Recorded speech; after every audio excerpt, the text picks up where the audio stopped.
Midi Syabudin. Kebetulan saya diminta untuk mendiskusikan tentang praktek pengadaan barang dan jasa, terutama terkait dengan performance based contract. Saya close saja webcamnya ya, biar nggak putus-putus dari suaranya Pak. Ya, bisa didengar jelas ya Pak Zeta? Ya, jelas Pak, jelas Pak. Baik, Bapak-bapak, Ibu-ibu, saya sebenarnya pengen berdiskusi saja dengan Bapak-bapak, Ibu-ibu terkait dengan performance based contract ini. Ya, kebetulan memang sebenarnya ini ya sesuatu yang mungkin Bapak-bapak, Ibu-ibu telah melaksanakan sebenarnya. Biasanya di dalam pekerjaan sehari-hari itu mungkin sudah melaksanakan. Hanya saja akhir-akhir ini mungkin topiknya lebih sering didiskusikan karena mungkin ada kebutuhan dari entah itu lembaga di tempat kita bekerja atau di pemerintah sendiri yang memang menekankan pada performance based contract. Kemarin sudah dijelaskan sama Pak Regi dan juga Pak Wawan ya, yang presenter sebelumnya tentang performance based contract. Nah, mungkin kalau kita memang hadir semua di situ dan mengikuti apa yang akan coba kita diskusikan hari ini, coba kita rangkum lagi, kemudian kita semacam di wrap up lah, dibungkus lagi lah seperti itu Pak ya.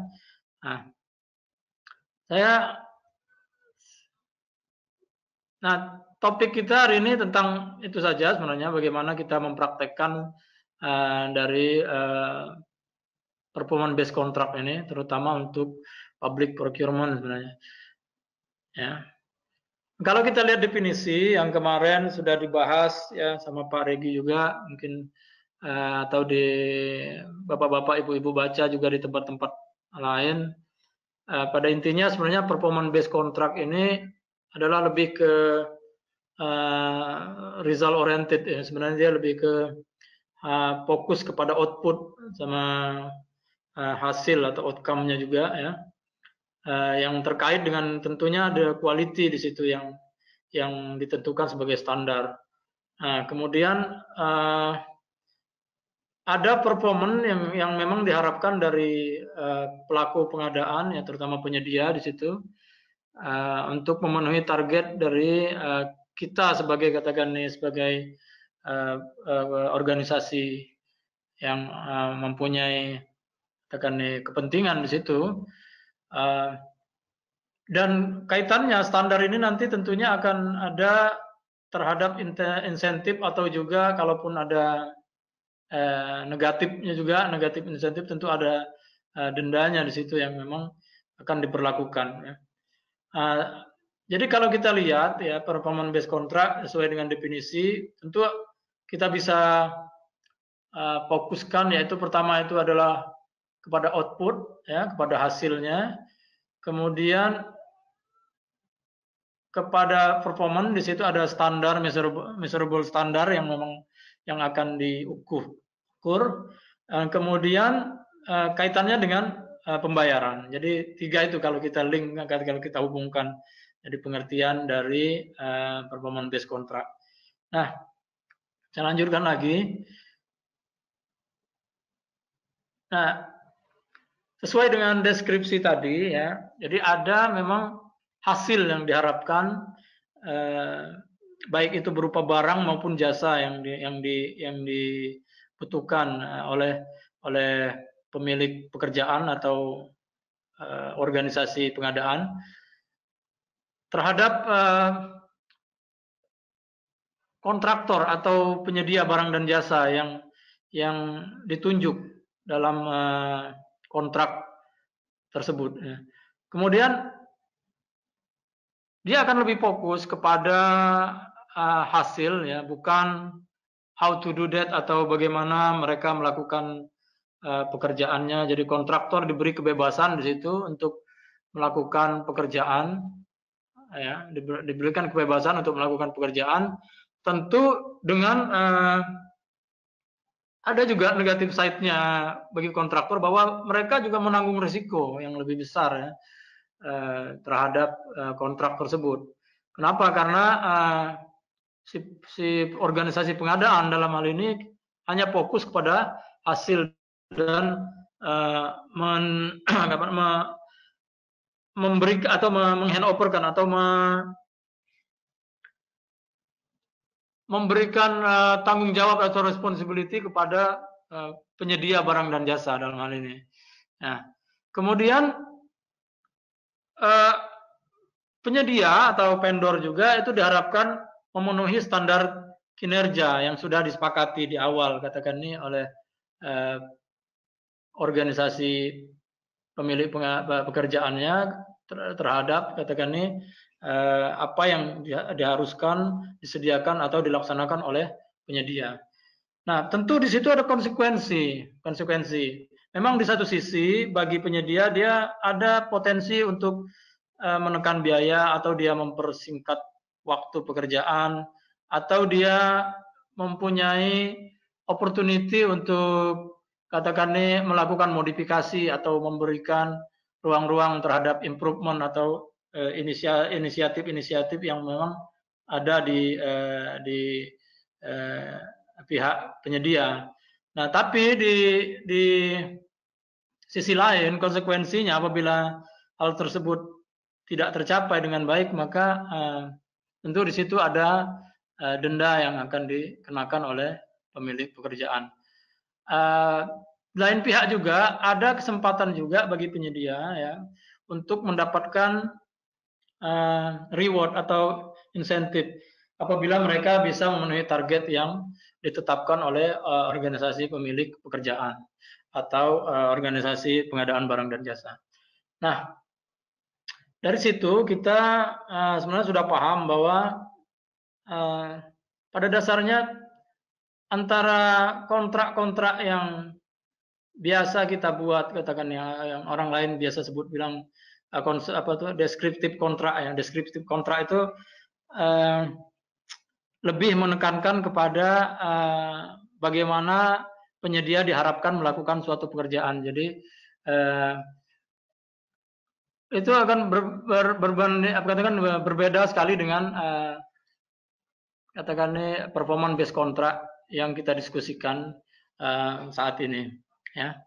Nah, kemudian berikutnya yang juga bisa kita pahami dari struktur di sini yaitu bahwasanya kalau kita mau memberikan katakan ini suatu gambaran katakan ini untuk bagaimana sih kita mengelola performance based kontrak itu atau bagaimana kita memanagenya, kita bisa memberikan struktur seperti dalam slide yang kita lihat ini, yaitu tentu stepnya bisa saja berbeda dengan apa yang kita diskusikan di sini. Itu tergantung dari katakan ini bagaimana bapak-bapak katakan ini memanagenya. Ya. Kita coba pilah sebenarnya struktur pengelolaan performance based kontrak ini. Kalau kita lihat, ada 5 elemen sebenarnya, yaitu bagaimana struktur atau deskripsi dari pengadaan barang dan jasa, pengadaan barang dan jasa yang kita inginkan. Kemudian bagaimana kita melakukan pengukuran kinerja. Kemudian yang berikutnya bagaimana kita memberikan insentif dan denda. Dan berikutnya juga tentu kita di situ juga melakukan pemilihan penyedia terhadap kebutuhan yang kita harapkan. Dan yang terakhir adalah kita melaksanakan performance based kontraknya sendiri. Ya. Nah, kalau bapak-bapak ikuti apa yang telah dijelaskan oleh Pak Regi dan juga Pak Alman kemarin, ya, itu kita sudah sebenarnya membahas hampir semuanya, hampir semua aspek yang ada di dalam slide kita ini sekarang ini yang ada di depan kita ini sudah hampir semua dibahas sama mereka. Maka sebenarnya kita di sini hanya katakan ini mudah-mudahan hari ini kita bisa mendapatkan kesimpulan atau semacam garis merah lah ya, atau garis yang terang lah terhadap bagaimana PBC itu dilaksanakan. Kalau kita lihat apa paparan yang disampaikan di hari kedua dan ketiga kemarin, itu kan sebenarnya lebih ke elemen-elemen ini yang bagaimana mendrafting kontrak dalam performance based kontrak sistem. Kemarin sudah dijelaskan ya terkait dengan deskripsi pekerjaan, bagaimana deskripsi barang harus dijelaskan, kemudian bagaimana tujuan dari pengadaan, kemudian pengukuran kinerja juga mungkin sudah dijelaskan kemarin, dan bagaimana juga kita melakukan pemilihan penyedia. Nah, yang menjadi sebenarnya jadi fokus ya, fokus beratnya sebenarnya risiko terbesar dalam PBC itu adalah prakontraknya, yaitu bagaimana kita mendesain dan memplanning kontrak yang akan kita awardkan atau akan kita berikan kepada penyedia sebenarnya. Jadi itu masa kritisnya kalau kita bisa pilah-pilah ya Pak ya dari proses pengadaan barang jasa itu prakontrak, kontrak, kemudian pelaksanaan kontrak sampai penutupan. Itu justru sebenarnya risiko terbesar itu adalah di masa awal sebenarnya, di awal-awal itu. Karena apa? Di situ kita bagaimana kita mendesain kontrak atau karena yang memenuhi seluruh kebutuhan. Artinya jangan sampai ada item-item atau requirement yang terlepas atau yang lolos dari apa yang kita harapkan di saat kita melaksanakan kontrak tersebut. Ya, contoh beberapa minggu kemarin atau ya minggu-minggu kemarin saya sempat menangani salah satu kontrak tentang pembelian barang dan juga instalasi, kemudian komisioning dan kalau nggak salah itu satu lagi itu training. Jadi training. Jadi mulai dari beli barangnya, kemudian instalasi, kemudian komisioning sampai dengan training. Ya. Nah dalam kontrak tersebut kebetulan pengguna saya ini dia fokus kepada barangnya, dia sangat fokus kepada barangnya. Jadi seluruh uraian kebutuhan barang itu dia uraikan. Dia uraikan, saya butuh barang ini. Kemudian dia uraikan sangat detail apa yang ada di apa yang dia butuhkan terhadap barang itu. Tetapi dia lupa bahwa apa di klausul atau di deskripsi dari instalasi, kemudian komisioning dan juga training, dia hanya mencantumkan satu baris alinea installation, commissioning, and training. Jadi dia lupa bahwa di situ sebenarnya ada potensi terjadinya dispute atau terjadinya perselisihan. Nah, apa yang saya lakukan kemudian adalah mencoba untuk menjabarkan klausul ini. Apa yang dia maksud dengan installation, commissioning, and training. Yang saya lakukan adalah pertama kali adalah installation. Apa yang dia inginkan terhadap installation itu? Di mana dan kapan? Kapan dia memerlukan instalasi tersebut? Nah, itu harus dijabarkan. Kemudian indikator dari instalasi tersebut sukses itu apa? Jadi saya tanya jadi kepada dia apa sebenarnya instalasi jadi faktor daripada kesuksesan instalasi tersebut apa? Nah, baru dia jabarkan lagi. Setelah saya tanya demikian baru dia jabarkan bahwa untuk instalasi itu ternyata equipment itu atau peralatan itu harus mampu mencapai pekerjaan dengan katakan nih rate sekian, mampu katakan nih dengan mencapai indikator-indikator pressure atau tekanan-tekanan sekian. Jadi hal-hal seperti itu dia baru jelaskan ketika saya tanya. Jadi ketika saya tanya baru dia jelaskan. Kemudian saya tanya lagi kepada dia commissioning. Commissioning ini Anda misalnya butuh berapa orang? Anda butuh berapa orang? Terus level keahlian orang yang mau melakukan commissioning itu seperti apa? Saya tanya lagi. Kemudian training itu apa? Misalnya indikator training itu apa? Kesuksesan training. Apakah cukup orang hanya bilang puas atau ada indikator-indikator tertentu yang memang harus dijelaskan oleh penyedia, katakan nih. Misal apa misalnya si trainer harus punya sertifikasi apa, kemudian apakah trainer itu juga menangkap orang yang melakukan instalasi. Nah, hal-hal seperti itu baru dijelaskan oleh pengguna kita. Ketika apa? Kita tanya. Kenapa? Karena kita sebagai orang yang melaksanakan kontrak, sebenarnya kita sudah paham, oh di sini ada potensi dispute. Ada potensi dispute atau ada potensi untuk terjadi katakanlah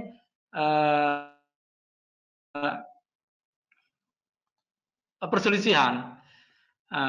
Nah, kadang di sisi pengguna mereka katakan ini bukan lalai, mungkin mereka fokusnya kepada barang atau kepada hal-hal lain ya. Nah, itu tadi yang saya ambil contoh saja sekedar apa namanya intermezzo buat kita. Nah, kemudian saya akan masuk lagi ke bagaimana sih elemen-elemen ini dibuat sekarang ya. Ya, saya masuk ke berikutnya. Jadi elemen PBC yang penting itu yaitu bagaimana kita mendeskripsikan kinerja barang atau jasa yang kita inginkan. Kemudian kita juga harus bisa mendeskripsikan tujuan dari pengadaan barang dan jasa yang kita harapkan tersebut. Nah, kalau kita lihat detail deskripsi seharusnya seperti yang kita bahas barusan, yaitu deskripsi itu harusnya menguraikan hasil. Jadi hasil dari katakanlah pengadaan yang kita inginkan, ya enggak. Kemudian apakah itu terkait pekerjaan atau produksi? Ya, karena kita di sini nggak bisa juga kalau kita bicara cuma masalah dari sisi konstruksi misalnya. Karena PBC ini itu applicable-nya untuk seluruh model kontrak, baik dia berupa jasa, baik juga dia berupa barang.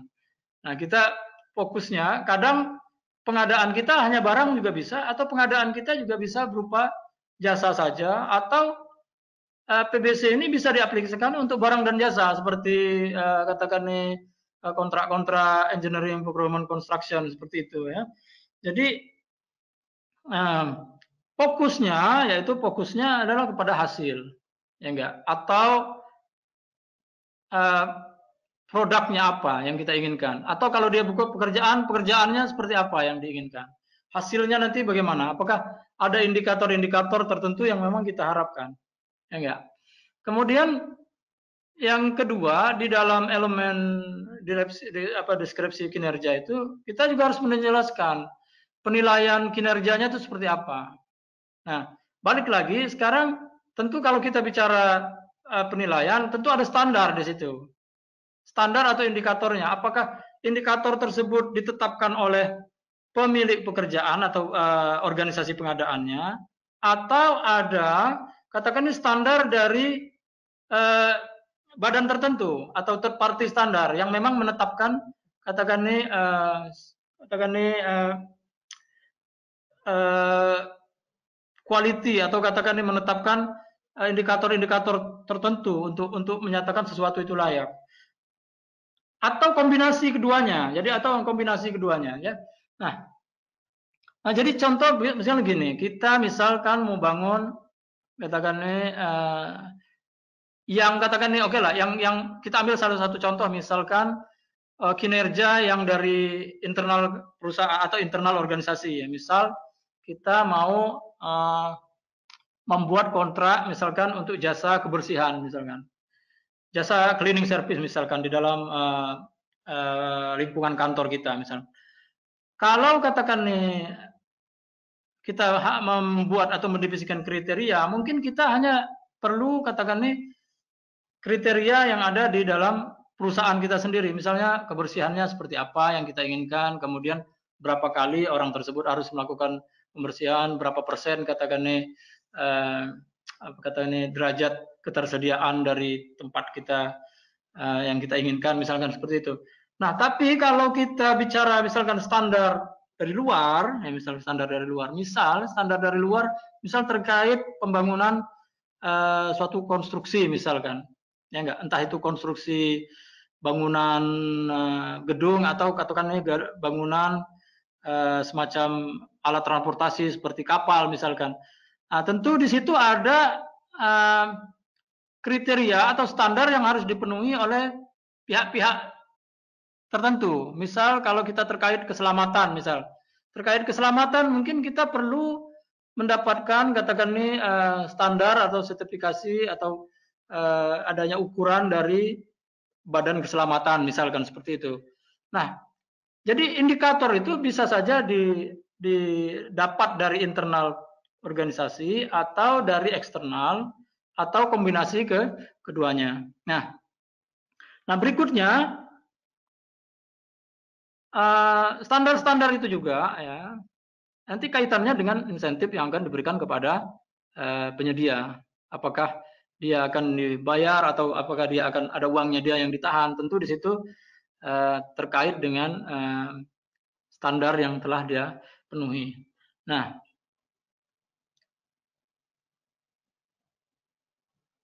berikutnya juga yang harus diperhatikan waktu menerap kontrak untuk PBC yaitu tujuannya sendiri. Jadi tujuan dari pengadaan barang dan jasa tersebut, misalkan kita ada maksud-maksud tertentu yang memang kita butuhkan atau kita sampaikan kepada penyedia, misal kenapa kita melakukan pengadaan barang dan jasa tersebut. Misal kalau kita katakan nih bekerja di dinas pariwisata misalnya, kita bekerja di dinas pariwisata misalkan, kita mungkin punya maksud katakan nih membangun suatu konstruksi katakan nih wahana wisata misalkan. Maksud kita apa? Mungkin maksud kita untuk katakan nih meningkatkan katakan nih ekonomi atau perekonomian daerah tersebut.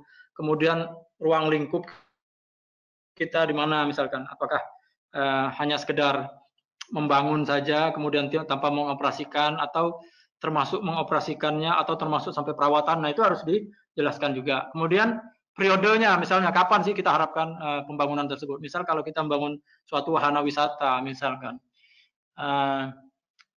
periodenya kapan? Misalkan dari Januari sampai November, karena apa? Misal harapan kita nanti Desember ketika saat musim libur misalnya bisa digunakan. Kemudian tempat pelaksanaannya juga di mana? Misalkan apakah daerah tersebut memang jauh dari katakan nih lokasi perkotaan atau daerah tersebut memang daerah yang ramai misalnya, itu harus dijelaskan juga. Nah, kemudian kendala-kendala yang juga kemungkinan dihadapi, ya enggak?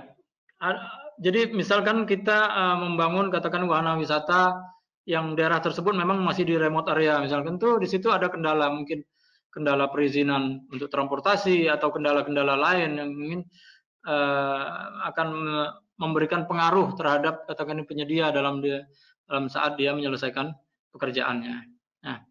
Nah, jadi sebenarnya ini itu sebenarnya dibangun atau dibuat ya dan dimasukkan dalam dokumen permintaan kita biasanya. Ya, jadi kedua elemen ini, jadi elemen yang pertama tadi yaitu hasil yang kita inginkan, kemudian tujuan-tujuan ini sebenarnya kita sampaikan saat kita melakukan permintaan penawaran. Ya.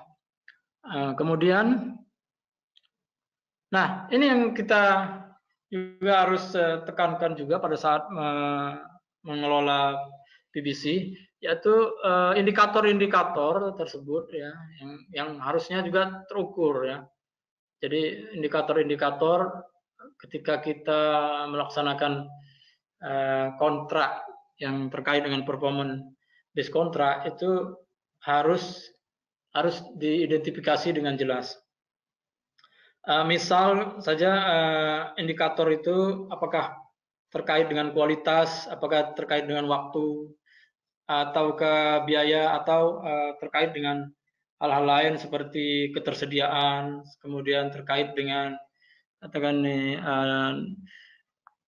delivery time, terkait dengan apalagi misalnya laju kerusakan misalkan. Hal-hal seperti itu yang harus kita jabarkan juga ketika kita mengelola katakan PBC. Jadi ketika kita mengelola performance based contract. Nah, tentu yang harus kita perhatikan juga ini kan semakin tinggi katakan requirement kita, semakin tinggi kebutuhan kita, itu tentu akan terkait dengan biaya dan waktu juga. Maka ketika kita mendesain katakan kinerja, itu sebaiknya juga disesuaikan saja dengan kebutuhan kita.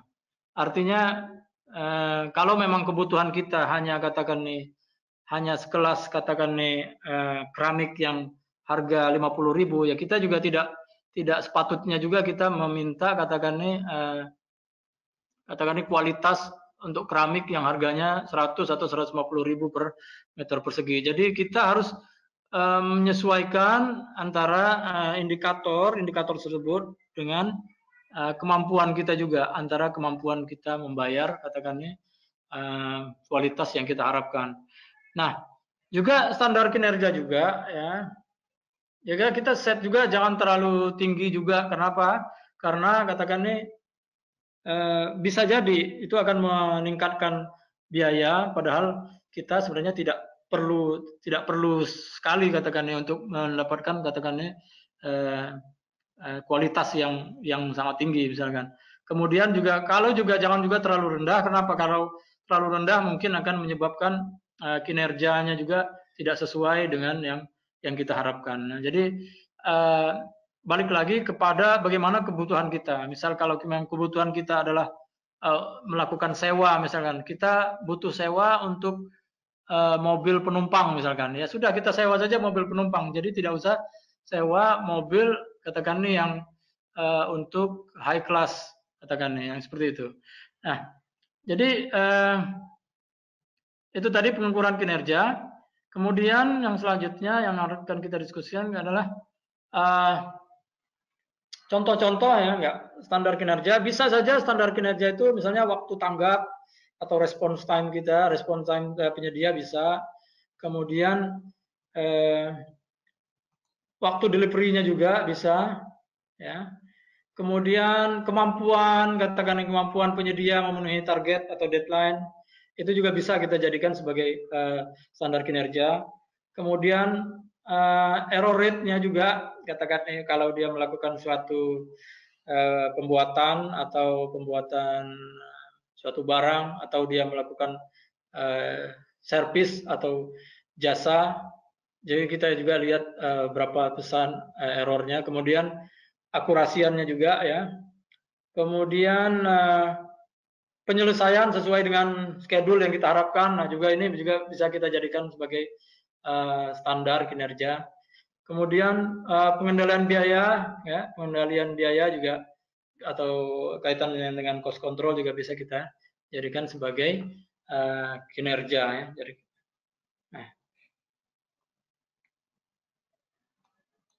nah, kemudian yang bisa kita diskusikan juga yaitu insentifnya atau denda yang terkait dengan pelaksanaan katakannya performance based contract. Jadi, nah yang pertama yang harus kita perhatikan juga adalah bagaimana insentif, ya, bagaimana kita memberikan insentif terhadap penyedia. Ya, jadi insentif itu sebaiknya itu diberikan hanya untuk katakannya memang hal-hal yang bisa meningkatkan kinerja atau performa, ya enggak. Jadi kalau kita ada lihat potensi untuk meningkatkan kinerja, ya kita berikan insentif di situ. Nah, ya juga insentif juga bisa kita berhentikan dalam bentuk uang atau non monetary ya, kalau bentuk-bentuk lain seperti penghargaan atau apa. Kemudian juga insentif juga sebaiknya bersifatnya itu menyeluruh. Jadi tidak individual, jadi tidak setiap item kita kasih insentif. Ya. Jadi kalau kita mau kasih insentif sebaiknya katakan kita buat secara keseluruhan dari indikator-indikator tersebut, misalkan digabung, misalkan indikator biaya, indikator waktu, misalkan itu kita gabung, kemudian kita berikan insentif seperti itu. Ya. Kemudian ya denda juga gitu sebaiknya. Denda harus kita pertimbangkan juga. Kalau memang ada potensi kerugian di situ, mungkin kita bisa melakukan denda. Ya juga bisa diberikan dalam bentuk uang atau dalam bentuk hukuman-hukuman lain seperti blacklist atau peringatan-peringatan yang lain. Ya. Juga denda ini bisa diberlakukan sesuai dengan jenis kontrak atau bagaimana katakan ini deskripsi atau requirement yang kita perlukan. Ya. Nah, kemudian ini sebenarnya pemilihan penyedia. Jadi setelah kita katakan mendesain tadi, mendesain deskripsi, kemudian mendesain standar kinerja, kemudian kita juga sudah kira-kira punya gambaran untuk insentif dan kemudian kita melakukan pemilihan penyedia. Nah, ini sebenarnya yang kita bahas dalam konteks ini yaitu secara umum saja, yaitu bahwa ketika kita melakukan pemilihan penyedia, tentu di situ ada asas-asas yang harus kita perhatikan dan juga beberapa strategi yang mungkin kita bisa pakai ya. Ya, seperti asas tentu di situ kita harus ada transparansi ya, ada keadilan lah katakan ketika kita memberikan permintaan kepada penyedia. Kemudian ada keterbukaan di situ. Artinya kalau memang penyedia tersebut mampu atau memang memenuhi syarat untuk mengikuti tender, ya harus kita berikan kesempatan juga seperti itu. Nah, ada katakan ini kesetaraan dalam kita memperlakukan penyedia juga. Artinya kita tidak boleh memperlakukan penyedia yang satu dengan yang berbeda. Misalkan kita memberikan informasi yang lebih awal kepada penyedia A, kemudian penyedia B kita tidak berikan informasi dan seperti itu. Demikian juga kalau ada amandemen dari deskripsi atau kebutuhan, nah itu harus diberikan dan diinformasikan setara kepada seluruh penyedia. Nah, berikutnya yang perlu kita diskusikan juga yaitu tentang strategi pemilihan penyedia, yaitu dalam PBC seharusnya kita fokus kepada kualifikasi dari penyedia, ya enggak? Artinya apa? Kualifikasi penyedia yang tertinggi itu seharusnya yang mendapatkan prioritas untuk kita pilih sebenarnya. Nah, kemudian juga kita dalam melakukan penilaian terhadap penyedia itu kita harus lakukan secara katanya menyeluruh dan harus di cross check benar apakah penyedia tersebut kualifikasinya benar sesuai dengan yang dia sampaikan dalam dokumen dengan kenyataan dia di lapangan ya. Misalkan dia mengklaim bahwa dia punya peralatan, dia punya happy equipment misalkan seperti itu, dia itu bisa kita lakukan cross check, katakan kita lakukan cross check. Kalau memang dia tidak punya dan dia akan menyewa, kapan dia akan sewa. Jadi harus kita cek benar antara apa yang dia sampaikan dalam dokumen penawaran dengan katakan ini realitanya di lapangan. Ya.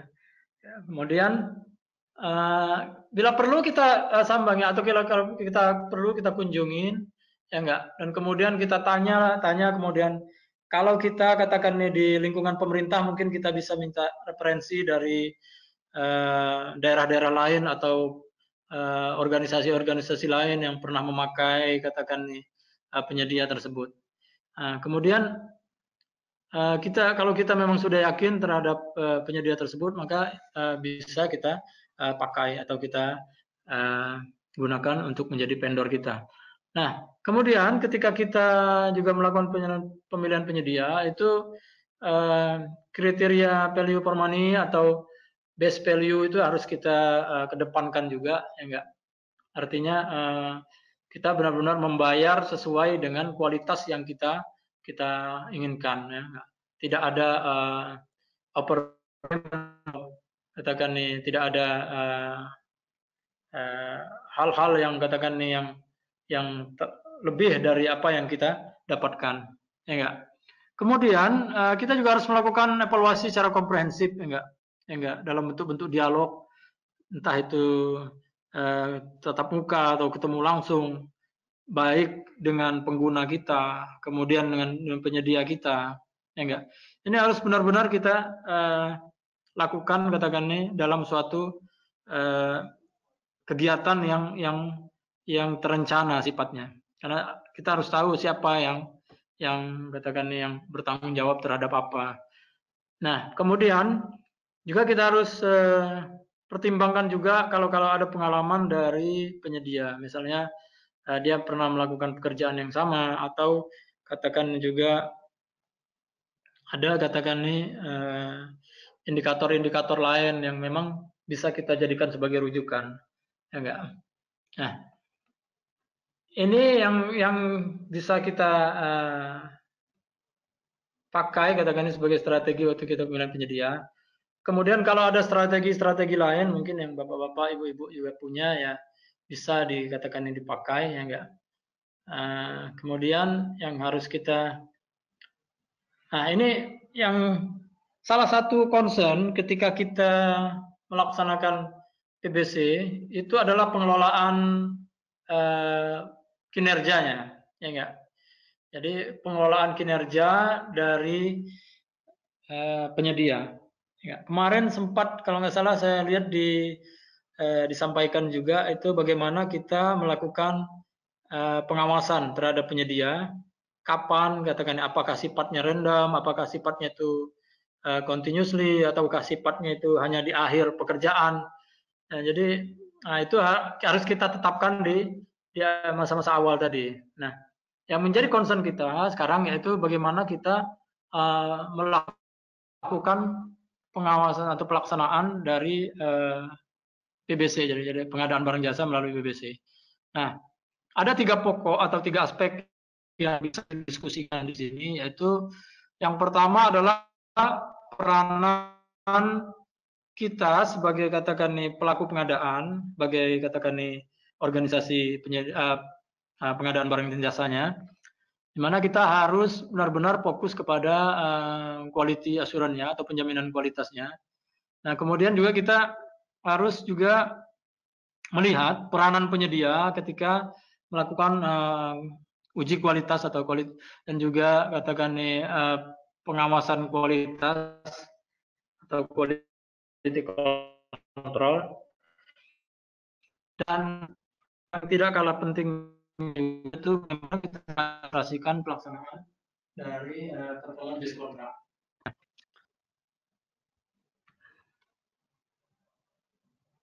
Nah, kalau kita lihat ya, katakan ini kalau kita lihat rangkaian kontrak, ya enggak.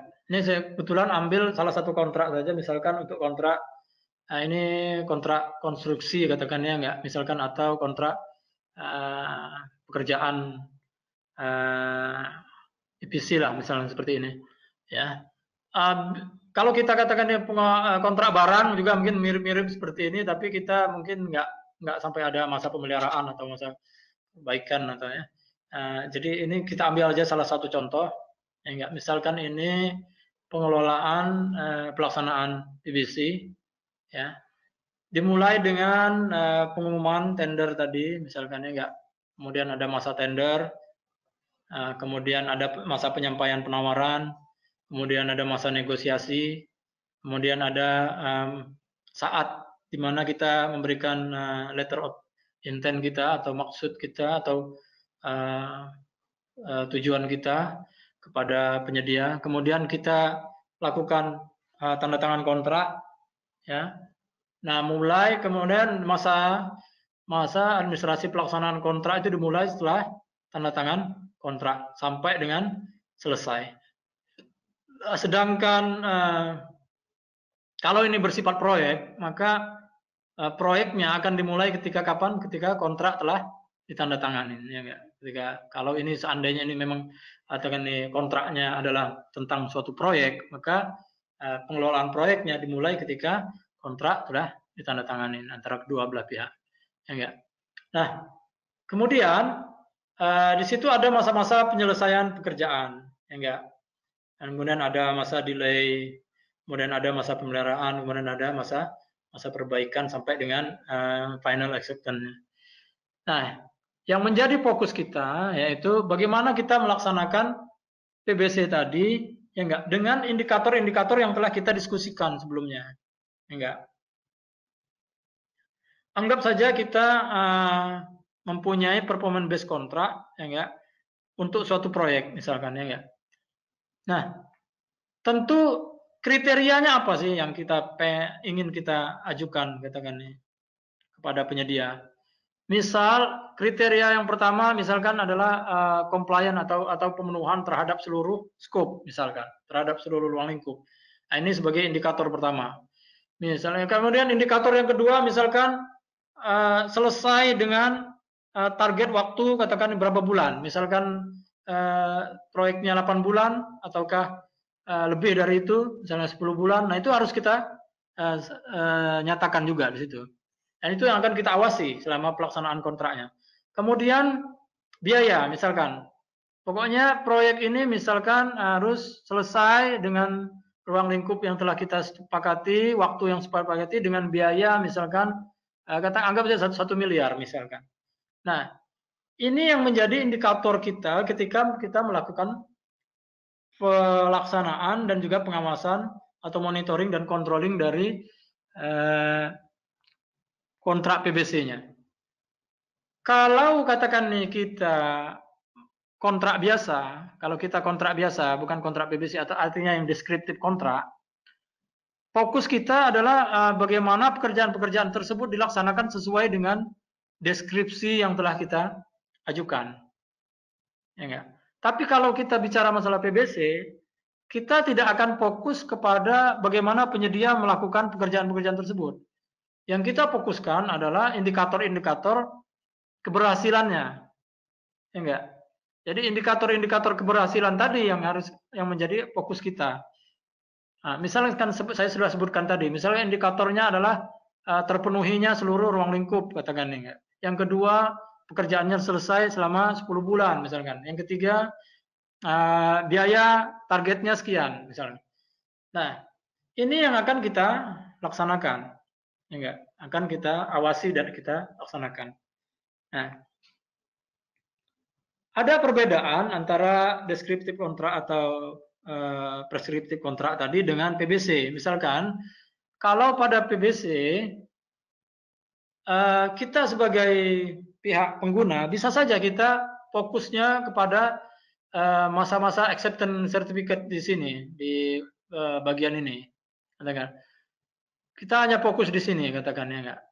Sedangkan kalau kita mengelola kontrak biasanya, yang kontrak normal katakan ini, itu kita mungkin fokusnya mulai dari kontrak ditandatanganin, kita perhatikan benar apakah dia sudah melakukan sesuai dengan deskripsi pekerjaan kita, kemudian apakah dia sudah menyediakan orang sesuai dengan kualifikasi yang kita harapkan, seperti itu. Nah, tapi di sini di PBC kita fokus pada hasil akhir. Ya. Nah, kemudian yang harus kita perhatikan juga, ya enggak? Tadi kita sempat bicara mengenai perencanaan kualitas, kemudian penjaminan kualitas, dan bagaimana kita melakukan katakan ini pengawasan atau kontrol terhadap kualitas tadi. Nah, kualitas yang kita harapkan itu didesain atau direncanakan pada saat sebelum kontrak ditandatanganin. Ya enggak? Jadi perencanaan kualitas ini sebelum kontrak ditandatangani seharusnya kita sudah punya definisi kualitas barang yang kita inginkan seperti apa, kualitas pekerjaan yang kita harapkan seperti apa. Kemudian bagaimana pelaksanaannya itu sudah kita rencanakan sebelum kontrak ditandatanganin atau sebelum kita melakukan permintaan barang dan jasa, atau sebelum kita melakukan tender seperti itu sudah harus direncanakan kualitas yang kita inginkan. Nah, kemudian penjaminan kualitasnya itu kita lakukan, ya enggak?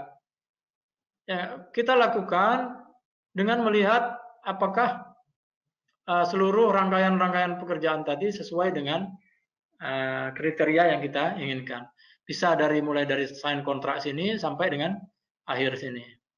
Nah, kemudian quality control-nya, di mana peranan quality control? Tentu quality control adalah memvalidasi pekerjaan atau barang tadi apakah sesuai dengan yang kita inginkan. Nah, fungsinya di sini, dan berarti kan di acceptance certificate sini. Ya, apakah ada di antara titik ini sampai acceptance ini ada quality control? Ada, tentu di situ quality control-nya katakan berdasarkan item-item yang kita lakukan penerimaan, ya, bisa saja. Ya. Nah, kemudian Nah, itu tadi tentang bagaimana kita melaksanakan PBC terkait dengan kualitas, kemudian penjaminan kualitas atau quality assurance, dan juga terkait dengan quality controlnya atau pengendalian kualitasnya ya. Nah, berikutnya yang kita bisa diskusikan juga yaitu tentang bagaimana kita mempraktekkan ini. Artinya kita bagaimana sih agar kita lebih mudah katakan dalam mempraktekkan PBC. Ya enggak? Nah, tentu yang harus kita lakukan sebenarnya yaitu kita mengidentifikasi kebutuhannya. Ya.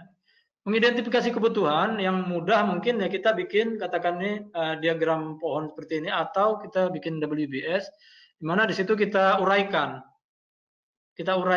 satu persatu kebutuhan yang kita inginkan. Ya enggak?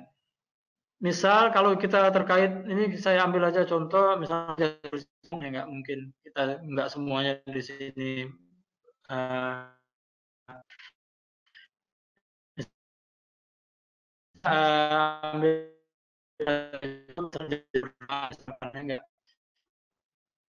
misalnya jasa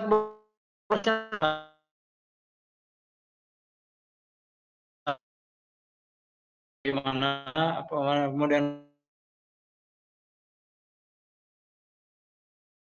dengan dapur atau ruang untuk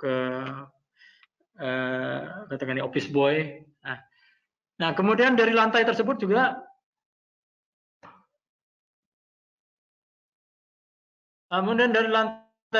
kita pecah lagi, misalkan berkaitan dengan karpetnya bagaimana, kemudian berkaitan dengan keramik, misalkan seperti itu.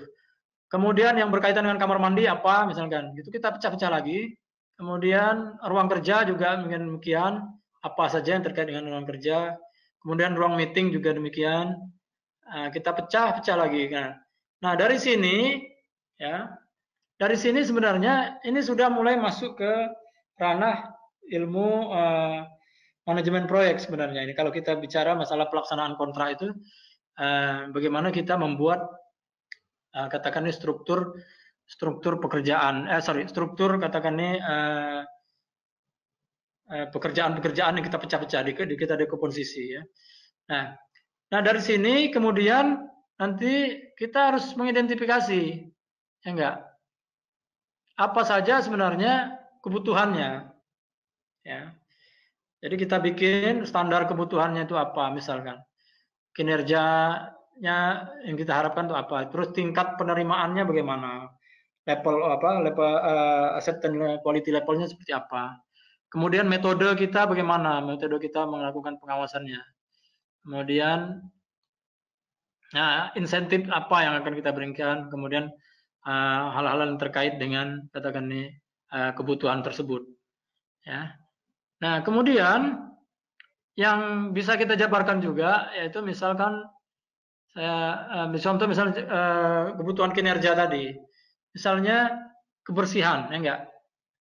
Kebersihan tadi misalnya tujuannya apa sih misalnya? Kita harus jelaskan tujuannya adalah menjaga kebersihan misalkan. Menjaga kebersihan kamar mandi atau toilet atau ruang-ruang tersebut misalnya. Kemudian standar kinerjanya apa misalkan? Apakah harus siap sedia setiap saat ataukah dia hanya dibersihkan beberapa jam sekali? Nah, kemudian tingkat penerimaan kita misalnya, level penerimaan kita seperti apa? Bisa digunakan berapa pekerja, kemudian berapa tamu sehari misalkan. Nah, ini harus kita deskripsikan. Kemudian metode pengawasan kita seperti apa? Apakah kita inspeksi secara random saja ataukah dia punya logbook, biasanya kan di cleaning service itu ada logbooknya misalnya seperti itu. Nah, contoh lain misalkan kita mau melakukan perawatan elevator misalkan. Tentu kita tujuan kinerjanya apa misalkan? Menjamin ketersediaan elevator. Kemudian elevatornya tersebut harus tersedia berapa jam misalkan? Apakah hanya jam kantor saja dari jam 6 sampai jam 6 sore, jam 6 pagi sampai jam 6 sore atau 24 jam? Nah, itu kita jelaskan juga di situ. Kemudian tingkat penerimaan kita, misalkan elevator tersebut bisa 99% beroperasi. Jadi dari 24 jam tadi misalkan 23 jam dia harus siap katakan ya. Kemudian inspeksinya bagaimana? Apakah kita lakukan random juga ataukah kita lihat laporan maintenance-nya ataukah logbook dari kontraktor. Nah, ini yang harus kita jelaskan. Nah, kemudian apapun katakan kebutuhan-kebutuhan kita, kalau kita katakan nih coba identifikasi seperti ini, kita buat matrik, ini akan lebih katakan lebih memberikan opportunity lah untuk kita jangan sampai ada pekerjaan atau kriteria-kriteria yang terlewati. Nah, tentu banyak lagi katakan nih mungkin bapak-bapak, ibu-ibu bisa katakan nih menambahkan sendiri di sini nanti contoh kebutuhan kinerja itu apa tergantung dari kontrak yang bapak-bapak, ibu-ibu bikin. Enggak. Nah, kemudian yang berikutnya yang harus kita perhatikan juga yaitu tentang prakteknya tadi tentang adalah bagaimana kita memberikan insentifnya. Misal kalau dia hasilnya positif, misalnya kalau kinerjanya melampaui standar, maka kita bayar berapa persen tambahan kepada penyedia tadi, misalkan. Kemudian apakah ada award lain? Mungkin dia mendapat penghargaan, piagam atau macam-macam. Nah, kemudian kalau negatif juga demikian, misalnya ada negatif result yang lain, misalkan kalau kinerjanya di bawah standar, misalkan, mungkin kita akan tahan beberapa persen dari tagihannya dia. Nah, demikian juga kalau di bawah standar, mungkin kita juga bisa perintahkan untuk melakukan pekerjaan-pekerjaan ulang. Nah, jadi itu yang kira-kira kita bisa diskusikan ya terkait dengan bagaimana kita melakukan pelaksanaan ya melakukan pelaksanaan untuk PBC ini. Jadi kita melakukan PBC. Karena audien dari bapak-bapak, ibu-ibu mungkin berbeda-beda backgroundnya, mungkin saya sangat mengharapkan kalau ada katakan nih diskusi ya, misalkan apa sih katakan nih kontrak yang bapak tanganin sekarang, misalkan kemudian kendala-kendalanya atau katakan nih bagaimana membuat itu mungkin lebih baik, misalnya seperti itu. Jadi saya sangat mengharapkan katakan nih input dari bapak-bapak, ibu-ibu juga dalam hal ini agar katakan ini diskusi kita lebih hidup katakan seperti itu. Ya silakan Pak Zeta kalau ada yang mau disampaikan atau ada yang ingin ditanyakan ya. Iya, terima kasih Pak. Mungkin kita juga bisa buka pertanyaan bagi Bapak Ibu peserta yang mau nanya langsung, boleh angkat tangan, boleh diklik tanda tangan gambar tangannya itu Pak Bapak Ibu. Barangkali ingin tanya langsung atau bisa juga diketik pertanyaan di kolom questions. Nah, Pak Samidi, boleh saya tanya sedikit Pak? Ya silakan Pak. Tadi di contoh apa itu yang contoh pelaksanaan kontrak itu ya, itu kan ada acceptance pertama, acceptance kedua itu loh. Nah, yang saya lihat di bagian pemeriksaan dan tes itu di bawahnya itu ada delay period kan. Nah, yang dimaksud delay period ini sebetulnya apa Pak? Apakah dia memang sudah habis masa kerjanya, kemudian jika ada delay seperti yang biasa kita tahu kalau di kontrak biasa itu kan udah mulai denda di ini Pak ya, sudah denda mulai dilaksanakan, atau memang ini hanya spare waktu saja Pak yang delay period ini Pak? Ya, jadi delay period ini bisa memang kalau katakan nih, karena ini hanya gambaran umum saja ya Mas ya, saya tidak memberikan katakan nih schedule yang firm di sini. Ini kan gambaran saja. Misal sebenarnya apa yang Bapak tangkap tadi sudah benar. Misalkan pekerjaannya hanya sampai titik ini ya, misalkan ya enggak, waktu schedule-nya ya enggak. Misal seharusnya kan acceptance-nya di sini misalkan ya enggak Mas. Nah, tetapi karena katakan nih ada katakan nih pekerjaan-pekerjaan yang betul selesaikan, ada delay period yang memang diizinkan katakannya enggak. Walaupun itu nah ini tergantung kontraknya nanti. Apakah kontrak antara kita dengan penyedia tadi dibuka di sini, kata di open di sini, maksud saya kita formnya di sini ataukah formnya di sini? Ya enggak. Okay. Kalau formnya di sini, katakan di titik awal, tentu masa perbagulan denda itu sudah dimulai di sini. Ya enggak? Sudah dimulai dari ya. Titik ini. Okay. Ya. Tapi kalau kita katakan nih kontrak dengan penyedia, katakan nih di sini, ya enggak? Katakan nih di titik ini kita bukanya dengan dia. Nah, tentu delay period ini adalah delay dalam internal dia saja. Artinya delay ini tidak mempengaruhi dari perencanaan. Tidak akan mempengaruhi denda. Nah, misalkan ini hanya internal schedule dari sisi kontraktor ya Mas ya, misalkan sisi kontraktor misalnya dia punya target di sini, tapi ternyata selesainya seperti ini, tapi tidak mempengaruhi kontrak dia misalkan. Kan kalau kita bikin kalau kita bikin scheduling itu kan ada jadi misalkan kontrak saya 15 hari. Nah, saya bikin target 12 hari, kan bisa saja. 12 hari sudah selesai ya, 3 hari untuk pemeriksaan. Misal saya penyedia ya Mas ya, misal saya penyedia, saya berkontrak dengan Bapak misalkan 15 hari. Ya enggak? Lalu saya bikin schedule, untuk penyelesaian saya targetkan 12 hari. Iya. Nah, nanti 3 hari itu sebagai delay period saya, tapi tidak mempengaruhi denda atau LD ya, tidak akan mempengaruhi LD. Ya. Maka ini bisa dari dua sisi. Betul. Dari sisi penyedia. Tergantung kita menjelaskannya bagaimana ya. Oke. Nah Pak, satu lagi pertanyaan nih Pak. Ya gimana Pak? Anggaplah saya ada pekerjaan membangun fasilitas server lah misalkan Pak ya, dari mulai bangunannya, kemudian IT-nya, jaringannya, listrik dan lain sebagainya.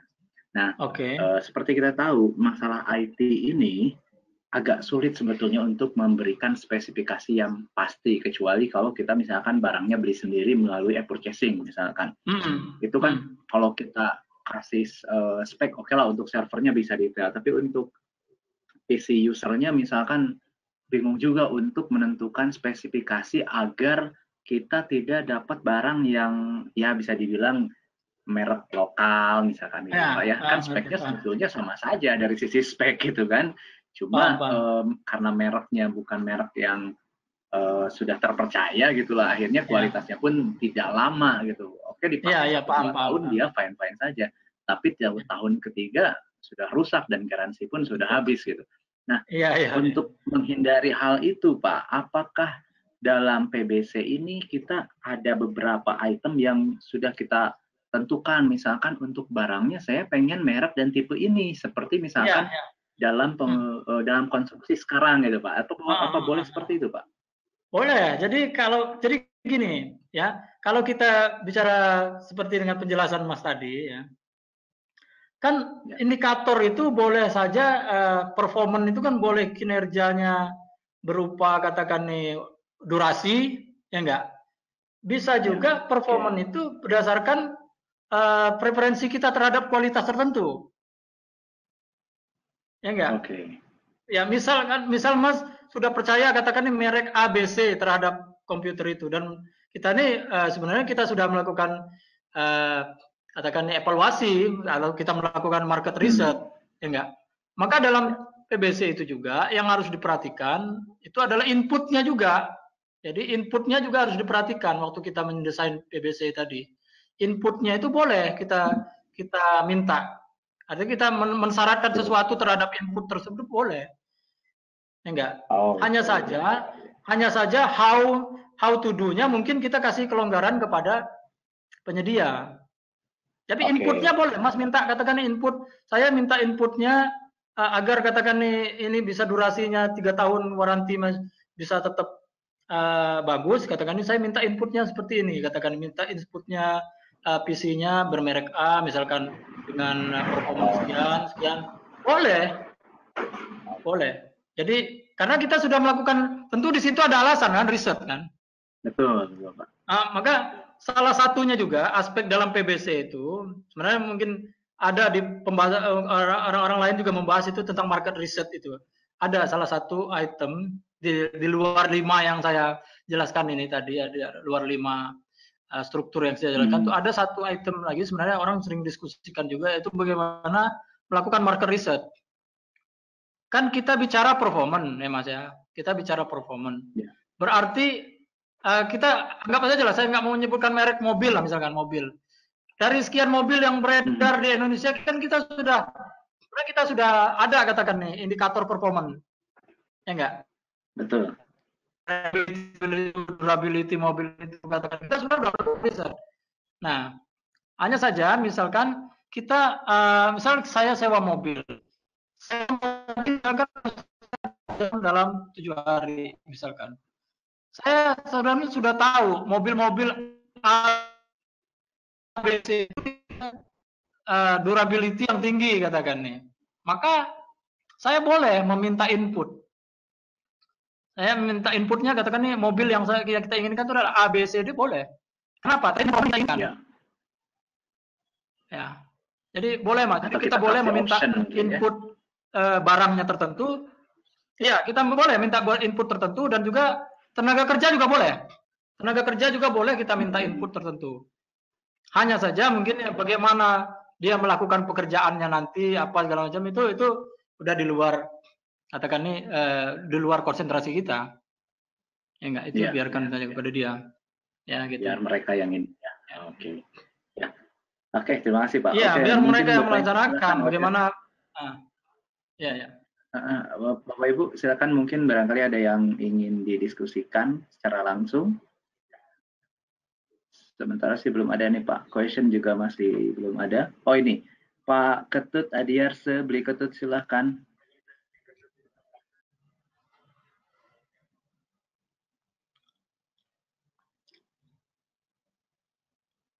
Kayaknya audionya belum bisa dibuka nih. Pak Ketut, halo. Silakan Pak Ketut.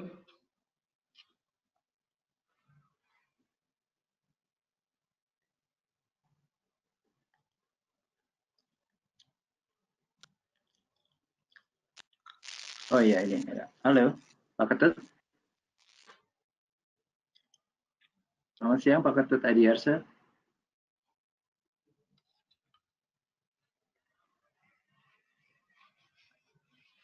Halo Pak Ketut.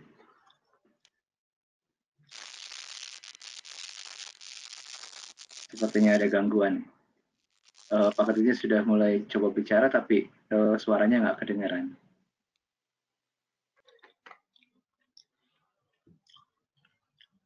Iya, pindah-pindah terus Pak, tangannya dia. Ada 2 kan itu Pak Ketut? Ada 2 ya, kayaknya. Aduh, nah itu muncul lagi. Nah, silakan Pak Ketut.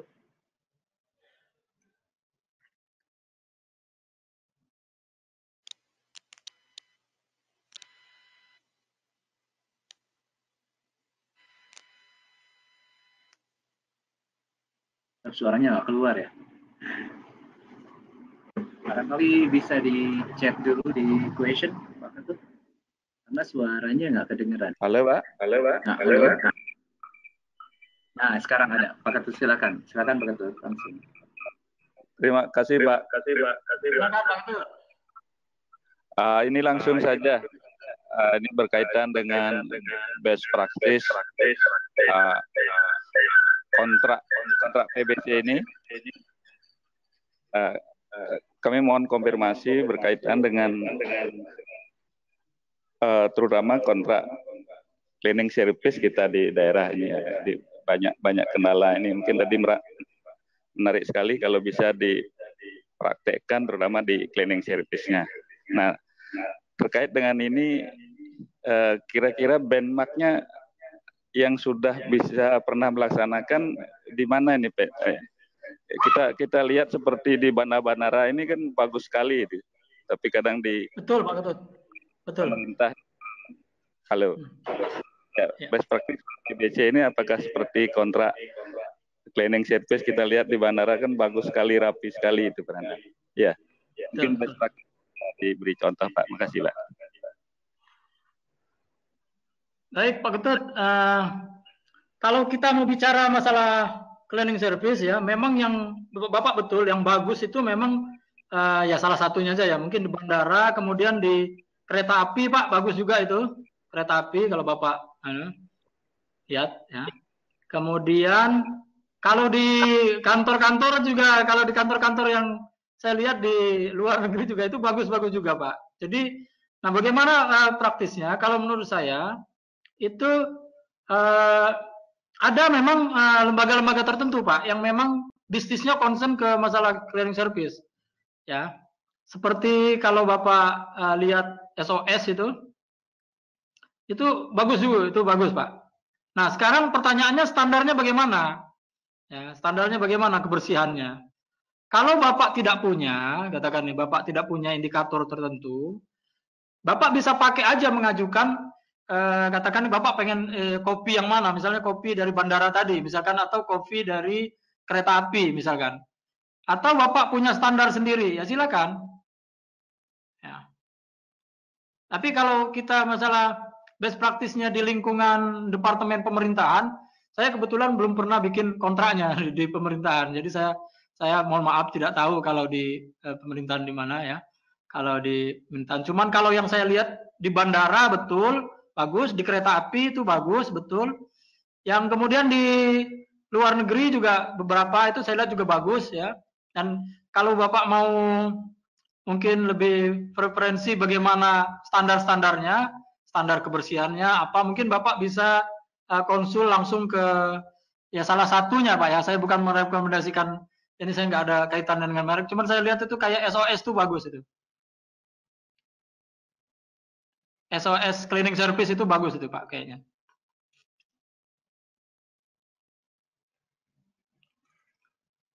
Halo Pak.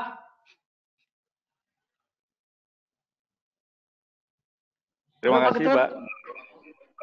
Artinya ya, terima kasih ya. Ya gimana Pak Ketut? Mengenai standarnya gimana? Udah jelas Pak?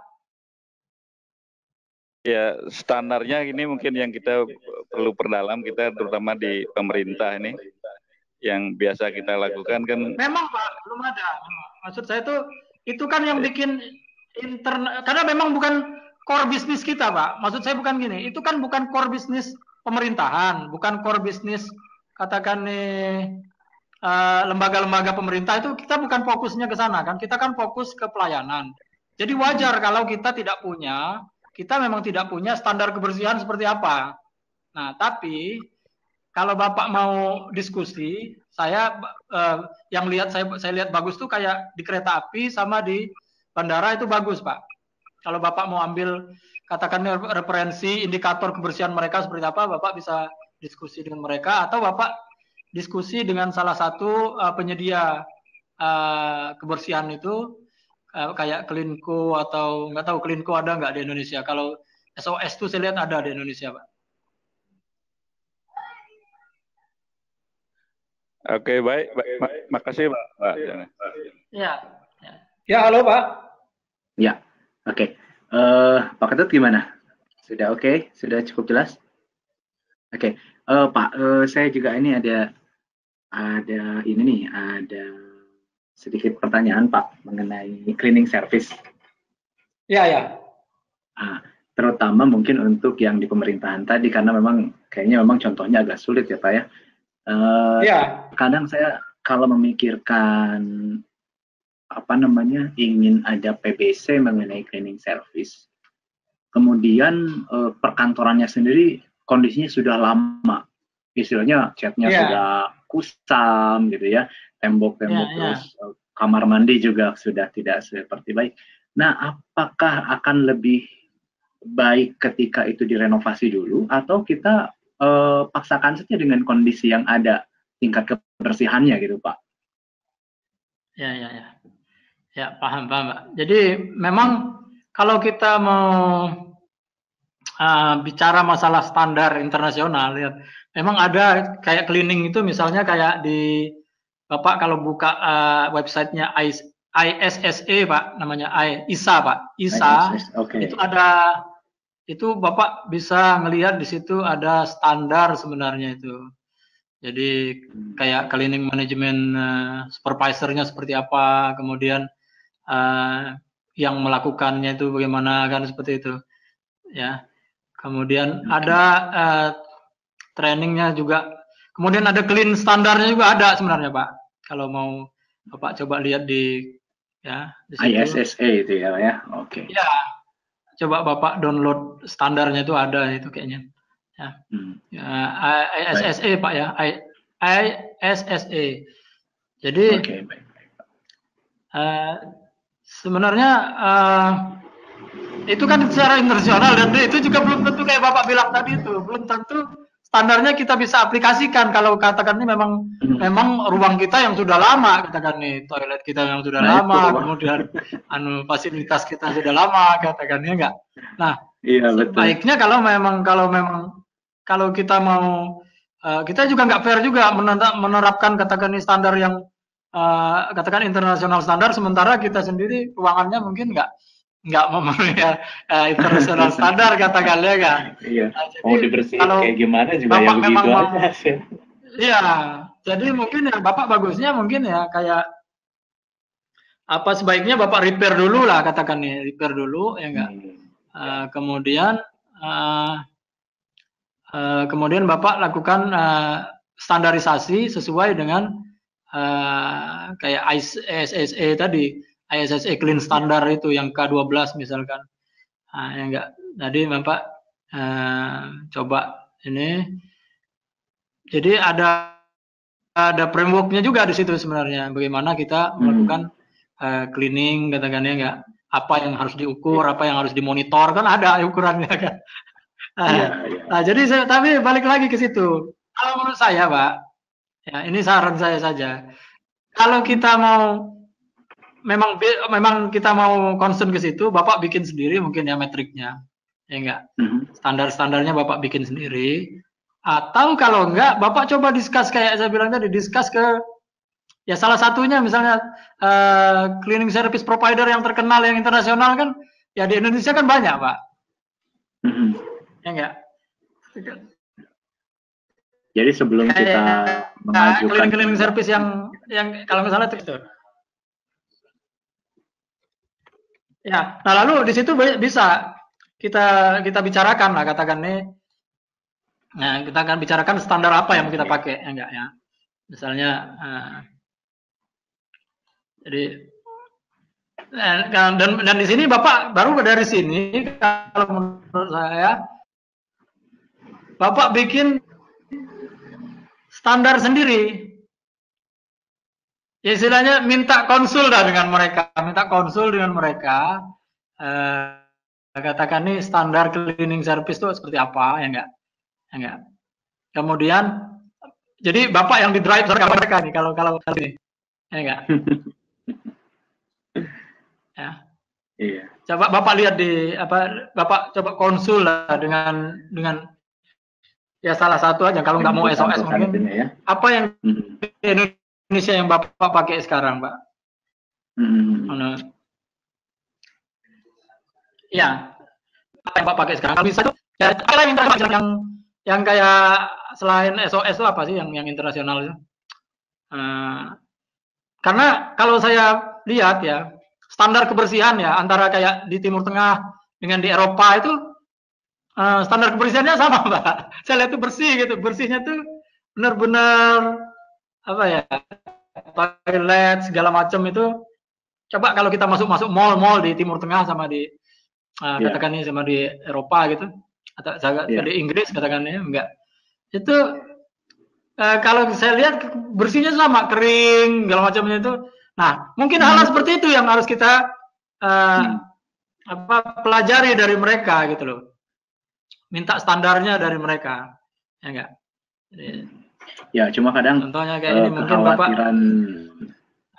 ya kekhawatiran PPK lah gitu Pak ya, PA atau PPK terutama di daerah nih, ketika kita sudah konsultasi awal dengan salah satu pelaku usaha gitu Pak, seolah mereka itu kayak yang udah kegeeran gitu, nantinya paketnya bakalan buat mereka, padahal kan belum tentu gitu, karena kita kan masih ada proses tender dan sebagainya. Itu Pak. Nah terkadang itu yang menjadi PPK atau PA jadi ragu untuk konsultasi ke pelaku usaha gitu Pak. Kalau enggak, gini aja Pak. Kalau enggak bikinnya jangan request per quotation Pak, request per proposal. Oke. Jadi baru istilahnya apa ya? Kalau enggak interest saja lah kalau enggak. Expression of interest saja Bapak. Jadi mintanya baru minta expression of interest saja. Jangan minta request per quotation kepada mereka. Jangan bunyinya bukan minta untuk penawaran harga, tapi baru minta mengekspresikan apa yang mereka bisa tawarkan terhadap kebersihan tadi. Nah, tapi di situ Bapak udah minta harus mengajukan standar kebersihan. Itu yang Bapak minta. Dari situ Bapak dapat 4 sampai 5, katakan 3 atau 4 atau 5 expression of interest. Nah, itu yang Bapak pakai sebagai standar berarti. Oke. Ya, jadi Bapak nggak usah minta request for quotation. Ketika misalkan standar itu saya sudah dapat dari misalkan dari 4 calon penyedia gitu Pak ya.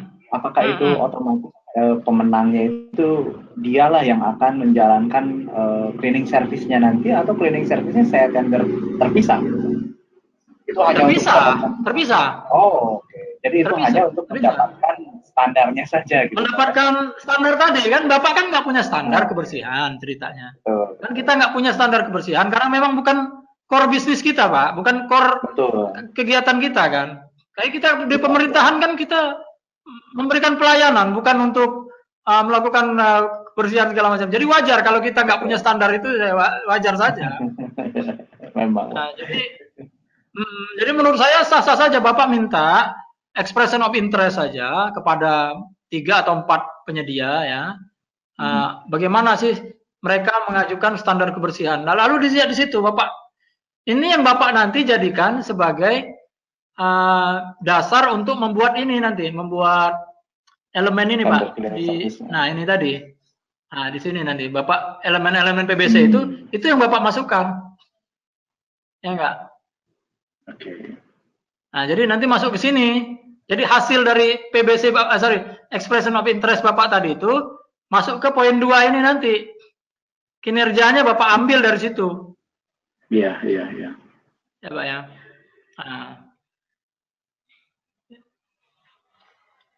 Nah, itu kan kita kalau di pemerintahan kan kita banyaknya PBC ini kan terkait dengan cleaning, terkait dengan apa lagi Pak? Misalkan terkait dengan mungkin jasa catering, mungkin terkait dengan jasa IT, security. Nah, ini yang Bapak bisa pakai.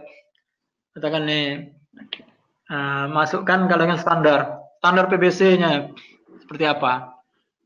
Enggak. Kayak PBC-nya security mungkin Bapak bisa minta, ya kalau Bapak memang nggak mau pakai punya standar kepolisian atau standar TNI, mungkin Bapak bisa minta dari beberapa jasa tenaga kerja, beberapa penyedia jasa keamanan. Misalnya kayak Securicor, atau minta dari apalagi ya, yang gede-gede itu. Nah, Bapak bisa minta itu. Ya. Bisa minta ini expression of interest sama mereka, itu yang Bapak jadikan sebagai standar kinerja nanti. Iya, Pak. Ya, wajar, kita memang bukan bisnis kita, Pak, bukan aktivitas utama kita yang katakan tidak menjadi perhatian utama. Membuat security, katakan cleaning segala macam. Kalau Bapak kerja di departemen misalnya departemen konstruksi, kan Bapak nggak punya hal-hal seperti itu, ya wajar minta katakan ke badan tertentu yang memang bisa kita pakai. Ya enggak? Oke, terima kasih Pak. Baik, Bapak Ibu, atau materi Bapak masih ada Pak? Lanjutkan. Kalau dari saya sudah cukup ya. Cuman mungkin kalau ada yang mau didiskusikan. Boleh Bapak Ibu, para peserta, barangkali masih ada yang mau ditanyakan?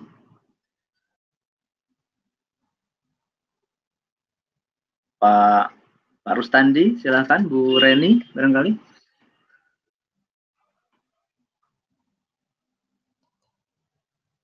Ya, sepertinya Emang sih PBC ini kan sebuah hal yang baru nih Pak.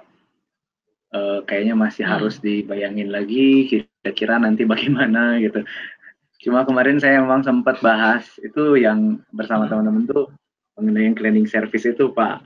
Kita bingung standarnya kayak gimana ya. Terus kalau misalkan kamar mandinya lah, misalkan kamar mandinya udah lama nih, udah ada stain gitu, udah ada nodanya. Nah kita minta bersih, mau bersih bagaimana? Nggak bisa dibersihin.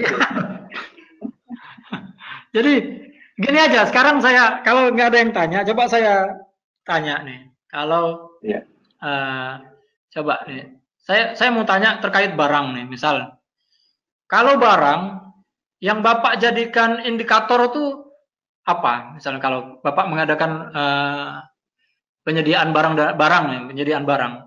Yang lebih Bapak tekankan kepada indikator itu apa Pak, kalau barang? Sejauh ini kalau biasanya cukup dengan spesifikasi teknis sih seringnya Pak. Yang paling mudah itu. Gitu.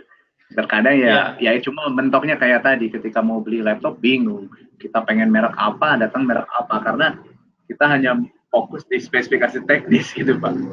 Iya. Oke. Nah itu kalau barang kan kita sering kendalanya, ya enggak, kendalanya ya itu tadi terkait kualitas, durability kan, durability lah, terkait dengan kualitas dan kehandalan dari laptop tadi misalkan. Nah ini tentu sarannya kalau menurut saya sebelum menuangkan ke dalam spesifikasi, Bapak lakukanlah riset kecil-kecilan kalau itu. Lakukan riset kecil-kecilan lah. Artinya merek apa sih yang memang punya durabilitas yang tinggi, misal kalau Bapak concernnya ke situ. Atau Bapak concernnya ke performance. Lakukan katakan ini riset kecil-kecilan di internet aja Bapak kalau belum biasanya kan ada Pak di review itu. Kalau laptop atau barang-barang itu kan Bapak bisa review ini Pak. Bisa banyak lah dari review di internet tuh banyak, misalkan review misalnya Lenovo apa, misalkan review HP apa, itu kan ada. Nah, kalau itu belum menjadi kendala Bapak. Nah, tapi kalau hal lain yang perlu Bapak pikirkan juga kalau terkait misalkan PBC yang terkait dengan konstruksi misalkan. Kalau PBC yang terkait konstruksi, Bapak indikatornya selain spesifikasi, itu waktu dan biaya juga, Pak. Waktu dan biaya. Waktu dan biaya juga menjadi indikator yang harus Bapak tekankan. Ya enggak? Itu kalau konstruksi. Kalau jasa, Pak, jasa apa yang Bapak tekankan di saat bikin kontrak PBC? Yaitu tadi standar kinerja tadi yang Bapak tanyakan tadi. Nah, standar kinerjanya bagaimana kalau kita nggak punya? Nah kan kita nggak punya semua nih kan, memang bukan bisnis kita kan, katakan bukan core aktivitas kita. Nah itu maka Bapak harus lakukan riset kecil-kecilan, katakannya terkait dengan siapa sih expert di bidang tersebut. Misal kalau masalah kebersihan, expertnya siapa sih? Pasti ada Pak, PT A, B, C itu ada yang expert memang di bidang itu. Contoh lain Pak, misalkan Bapak terkait kesehatan, apa sih kinerja yang Bapak tetapkan misalkan? Kalau Bapak tidak punya, lagi-lagi Pak, lakukan riset kecil-kecilan atau konsul lah, konsul juga bisa. Enggak. Karena memang ini Pak, kendala kita kan, kita ini kan tidak mungkin katakan mengadakan suatu pengadaan barang dan jasa itu sesuai dengan memang bisnis kita, itu nggak mungkin. Artinya apa? Saya katakan ini di departemen misalnya pariwisata, saya nggak mungkin hanya mengadakan barang-barang yang berkaitan dengan wisata saja kan, pasti ada barang-barang lain yang kaitannya dengan laptop, ya kaitannya dengan ini keamanan misalkan, dan itu memang di luar aktivitas kita yang utama, jadi kita nggak tahu memang standarnya apa. Iya. Nah, barangkali sebagai inspirasi untuk teman-teman yang di perkantoran di daerah, itu salah satunya bisa juga dengan PBC itu mengenai genset ya Pak ya. Pengadaan bisa alternatif tuh Pak ya. Sejauh ini kan pengalaman ya kalau di saya Pak, genset itu masih, si PPK itu masih berkutat dengan memerlukan genset ukuran masuk ke apa namanya keluaran listriknya berapa gitu, harus yang seperti apa. Padahal kan kalau dengan PBC bisa ditentukan pokoknya tersedia listrik ketika listrik PLN mati, misalnya seperti itu kan gitu Pak ya. Itu. Untuk contohnya menyalakan apa gitu kan. Ini contohnya kayak ini tadi Mas. Kalau kayak generator tadi bisa diambil, katakan nih kayak ini apa? Nah kayak yang nomor 2 ini. Kan kita menjamin ketersediaan listrik kan? Betul. Ya enggak? Jadi jenis kontraknya apa? Misalnya ketersediaan listrik. Apa tujuan kinerjanya? Kita menjamin aja bahwa ketersediaan listrik itu katakan nih tersedia ketika apa, misalnya PLN mati, maka di sini disebut di sini. Jadi tujuan kinerjanya apa? Sebagai backup, ketika PLN mati misalkan. Kemudian standar kinerja gimana? Misalkan 2 menit setelah PLN mati, katakan nih dia harus hidup, misalkan ya enggak? Ya. Jadi Bapak bisa sebut aja, misalnya standar kinerjanya 2 menit setelah PLN mati itu harus langsung switch on misalkan, itu boleh di sini. Nah kemudian tingkat acceptance-nya kapan? Misalnya itu mampu beroperasi berapa persen dari waktu matinya PLN misalkan. Misalnya PLN-nya mati 2 jam, dia berapa Bapak harus kasih indikator. Misalnya 99% aja dari waktu matinya PLN, Bapak kasih aja di sini. Ya enggak? Pengawasannya bagaimana? Ya dilakukan pengecekan pada saat katakan nih PLN mati, ini hidup benar nggak 2 menit, ya enggak? Kemudian lihat juga laporannya kontraktornya misalkan, itu benar-benar tersedia nggak, standby nggak, nah seperti itu Pak.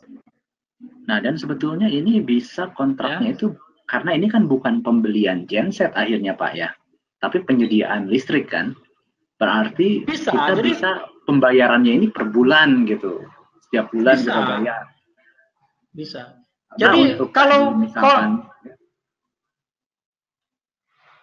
oke terus Mas, ya terus gimana? Karena tadi untuk yang misalkan contoh standar kinerjanya 2 menit setelah PLN mati harus nyala, bisa saja sih penyedia itu dia pasang satu karyawannya untuk jagain genset gitu, bisa saja seperti itu kan Pak ya.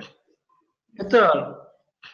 Ini kalau nggak salah yang sempat kemarin saya dengar didiskusikan masalah procurement cycle-nya. Kalau nggak salah cycle cost, kalau nggak salah itu yang kemarin sempat saya dengar dari Pak Wawan apa siapa yang kemarin itu. Jadi waktu kita mendesain kontrak untuk PBC katakan nih kayak penyediaan generator itu Bapak paling tidak itu ada pertama adalah jasa tentang penyuplaian generatornya sendiri. Jasa supply generatornya plus instalasi commissioning. Yang kedua jasa perawatan operasional. Ya enggak? Dan yang ketiga misalkan jasa apa? Misalkan penyambungan ke networknya seperti itu. Nah, jadi bisa aja. Jadi Bapak punya kontraknya itu dari penyediaan dari suplai barang sampai penyediaan operasionalnya, atau hanya Bapak pisah. Ya enggak? Terserah Bapak mau digabung atau mau pisah, itu Bapak yang tentukan. Tapi kayaknya akan lebih efisien ketika ini digabung ya Pak ya. Jadi pokoknya kita nggak mau tahu lah, yang penting listriknya nggak pernah mati lah istilahnya begitu. Iya, tergantung ini aja, tergantung dari approval departemennya Bapak. Misalkan kalau budgetnya tersedia untuk katakan nih untuk pembelian dan perawatan dan termasuk operasional boleh, atau tergantung ini aja. Makanya saya bilang tergantung dari ketersediaan dananya aja. Iya. Atau kalau enggak kita nggak mau 2 menit mati dia harus ada, nah itu boleh juga. Iya. Ya. Jadi tergantung strategi Bapak Zeta aja, mau strateginya mau termasuk supply dan perawatan, atau hanya dipisah, misalnya supply saja, perawatan saja misalnya dipisah juga boleh. Ya, terima kasih banyak Pak, jelas banget. Lumayan nih ini apa namanya inspirasi Pak. Oke, baik Bapak Ibu para peserta. Barangkali kita ada gambaran gitu aja. Memang. Iya betul. Memang saya tidak mungkin mau memberikan contoh satu persatu karena kan setiap itu kan macam-macam bedanya. Macam-macam apa namanya? Bapak-bapak, ibu-ibu kan punya background masing-masing. Nah, maka saya bilang tadi kalau kita ini lebih enak didiskusikan daripada kita kasih satu persatu, belum tentu sesuai. Iya, betul. Yang ditanganin kebanyakan yang ditanganin apa nih, Bapak ibu-ibu? Yang ditanganin saya kalau boleh saya tanya nih, yang ditanganin banyak apa, Pak? Misalnya kalau saya sih kebetulan saya kan di PBJ Pak. Misalnya jenis kontrak apa yang banyak ditanganin? Barangkali kayaknya konstruksi sih Pak yang paling sering ya di PBJ. Terutama kalau saya nih sering menangani konstruksinya untuk masalah pendidikan Pak, kemudian jalan paling kayak gitu Pak. Ya. Pendidikan, kalau pendidikan ya itu, nah ini kalau pendidikan ini menarik juga nih. Apakah terkaitan dengan penyediaan alat-alat pendidikannya atau penyediaan apa, Pak Zeta? Alat pendidikan ada Pak, peralatan praktikum kayak gitu ya, alat peraga pendidikan, kemudian kelas juga ada Pak. Jadi bangunan kelas, bangunan kantor guru, pagernya kayak gitu-gitu. Bapak lebih banyak ke ini Pak, ujungnya konstruksi juga. Iya, konstruksi lagi akhirnya sih memang Pak. Sebenarnya ya yang coba kita pilah ya. Sekarang kalau orang yang sekarang nih saya bicara kayak misal orang yang di militer. Misal orang yang di militer. Itu PBC-nya apa misalnya? PBC-nya bisa aja penyediaan katakan nih apa misalnya ketersediaan tank atau ketersediaan pesawat tempur kan bisa seperti itu. Ya. Atau ketersediaan apa misalnya informasi. Misalnya informasi entah itu dari yang berkaitan dengan radar atau apa kan bisa juga seperti itu. Iya. Jadi tergantung dari enaknya di Bapak Ibu peserta nih di core bisnisnya di mana ya Pak ya? Kalau kita tahu. Ya, misalnya maka saya bilang tadi kan, nah ini kan saya tanya nih jenis kontrak yang ditanganin itu apa misalkan Pak. Tapi indikator itu ya untung Bapak tanyain tadi, kalau kita nggak punya cara menentukan indikator tadi, indikator itu yang pertama dari internal, yang kedua dari eksternal Pak. Iya.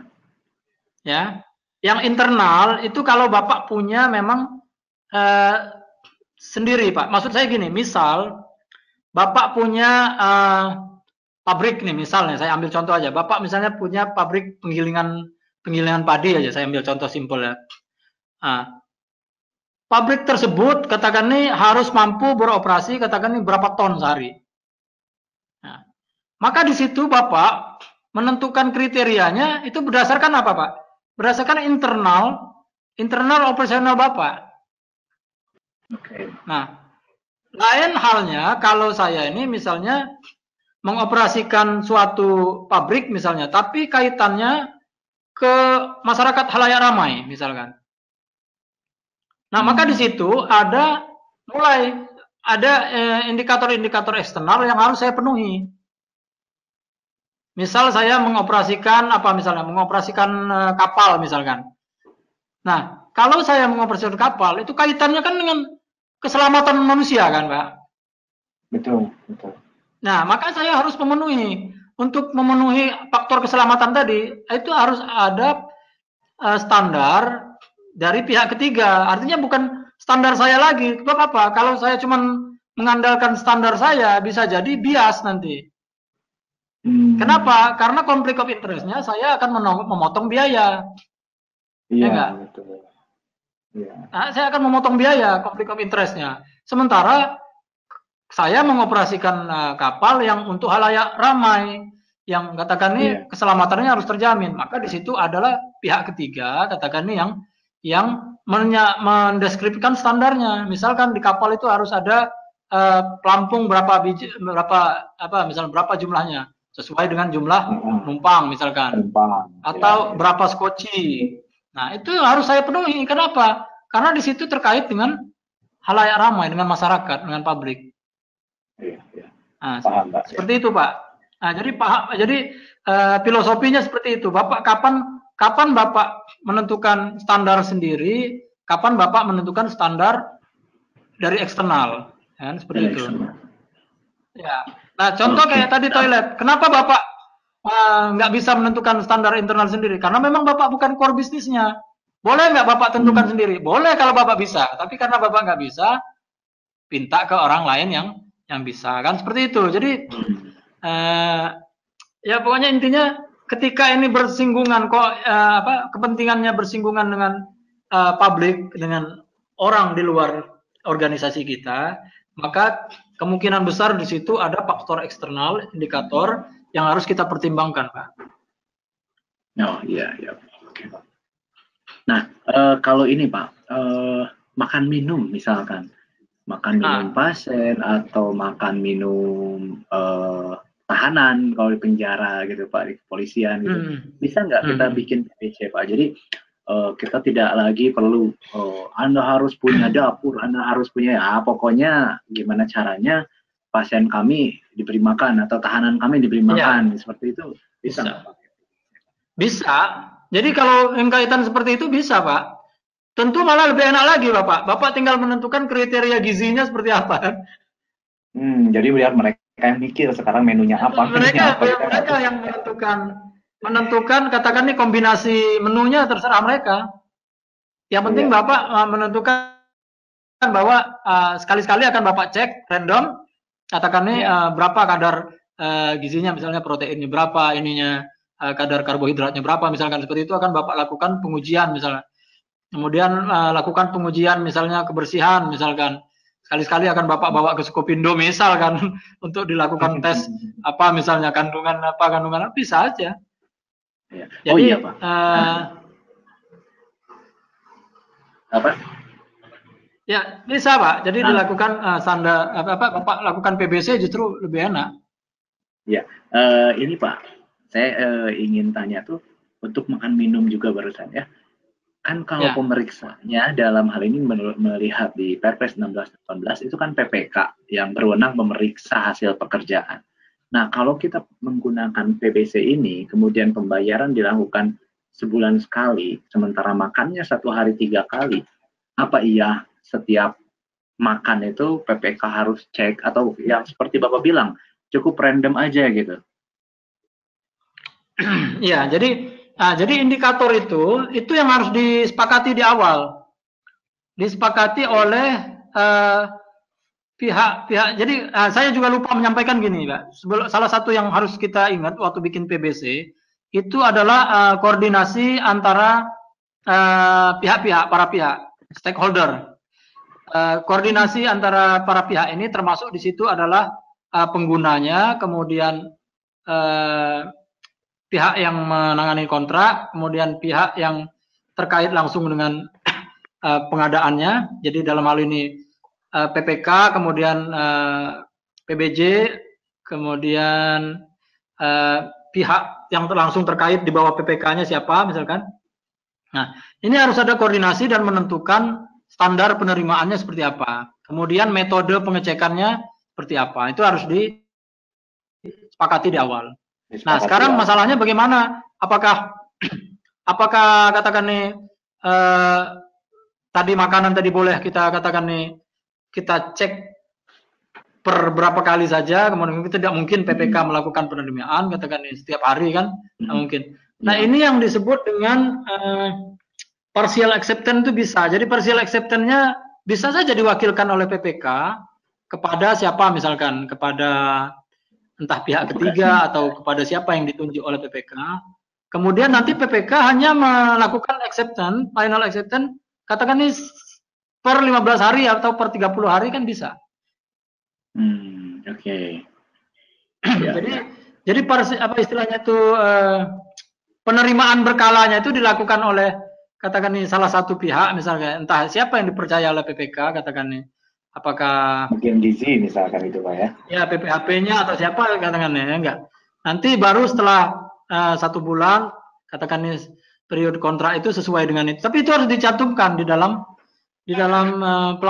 dokumen pelaksanaan kontraknya. Oke.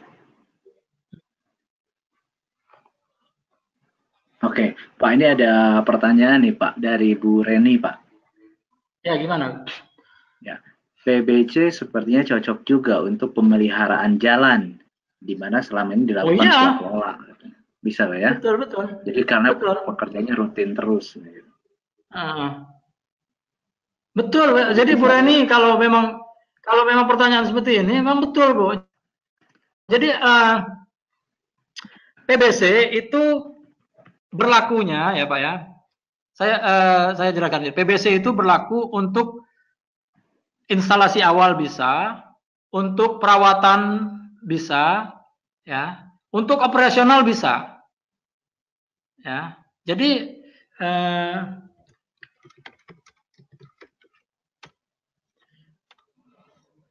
boleh Bu. Jadi katakan nih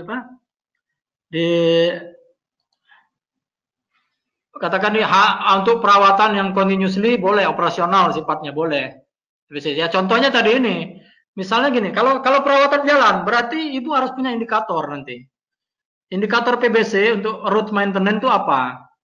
Misalnya, ketimbang ibu menjelaskan deskripsi katakan nih jalan harus dilakukan perawatan ini misalkan, ibu langsung aja strict di situ di PBC bahwa penyedia harus menjaga ketebalan jalan sekian, misalnya penyedia harus menjaga laju aliran irigasi sekian, misalnya penyedia katakan ini harus menjaga ketinggian taman, katakan itu ketinggian pohon-pohon di sekitar jalan sekian. Nah itu langsung Bu, lebih enak PBC-nya daripada ibu kalau yang preskriptif kontrak, ibu menjelaskan kan, ibu menjelaskan oh jalan harus dirawat misalkan 2 minggu sekali oleh orang yang punya kualifikasi ini itu kalau yang kontrak biasa. Tapi kalau ibu di PBC, ibu langsung saja, ibu maunya gimana jalan itu dirawat.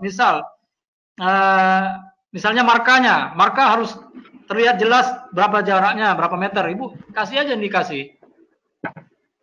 Ya, jadi kita tidak perlu tahu kapan mereka harus ngecat gitu Pak ya. Nah betul. Ya misalnya marka jalan harus misalnya terbaca dari jarak misalkan berapa 500 meter, ibu tulis di situ. Kemudian ketebalan jalan katakan ini berapa, itu harus di-maintain sama dia. Kemudian derajat kerusakan tidak boleh lebih dari sekian persen, misalnya itu ibu cantumkan aja di situ. Jadi nanti enak tinggal memeriksa setiap berapa bulan sekali, ibu randomly ibu cek. Termasuk irigasinya misalkan, misalnya kaitannya dengan saluran air di samping jalan itu misalnya harus mampu mengalirkan debit sekian, itu ibu bisa lebih enak, lebih to the point. Iya. Ya betul. Nah Pak, untuk evaluasinya sendiri itu nanti beauty contest atau kalau yang biasa kan yang tadi Bapak bilang tuh harus punya kualifikasi ini atau kita beauty contest macam beauty contest seperti itu atau gimana Pak untuk PBC ini? Atau memang beda-beda untuk pekerjaannya Pak? Jadi kalau masalah bagaimana kita menyeleksinya kan salah satu yang saya sampaikan tadi kan melalui kualifikasi ya nggak? Nah, kalau masalah dia apakah dia akan dilakukan prakualifikasi dulu ataukah dia beauty contest saja, ini kan tergantung dari strategi pengadaan di setiap instansi masing-masing atau tergantung dari material barang dan jasanya sendiri yang akan diadakan. Ya enggak? Ada katakan nih item-item tertentu memang mungkin nggak banyak pemainnya atau sulit katakan nih untuk dilakukan prakualifikasi di awal misalkan. Ya boleh saja lah lakukan dengan berdasarkan beauty contest misalkan. Nah, tapi kita juga tidak mengesampingkan bahwa karena ini kaitannya dengan indikator kinerja, maka yang kita tekankan adalah bagaimana mungkin pengalamannya di masa lalu, kemudian bagaimana katakan nih kemampuan mereka melaksanakan pekerjaan atau menyuplai barang itu yang harus kita tekankan. Artinya kualifikasi mereka sangat ditekankan di situ. Ya enggak? Oh, tetap ya Pak. Oke. Ya. Baik Pak. Gimana nih Bapak Ibu para peserta? Barangkali ada yang mau ditanyain lagi atau mau tanya langsung boleh. Silakan angkat tangan. Masih kita ada beberapa menit tersisa nih sebelum kita akhiri ininya Pak. Webinar kita.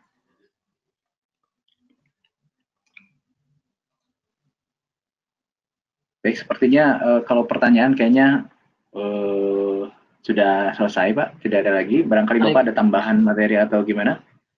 Atau tidak ada Pak. Statement? Jadi saya sudah sampaikan ya terkait dengan itu beberapa contoh studi kasus saja yang sederhana, yang sebetulnya tadi yang masalah kebersihan tadi, kemudian beberapa tentang menjawab pertanyaan tadi tentang bagaimana di pihak kayak perawatan jalan, kemudian mengenai kayak perawatan elevator, kemudian perawatan kemudian penyediaan genset. Jadi pada prinsipnya fokusnya PBC itu adalah di hasil saja Pak, ya enggak?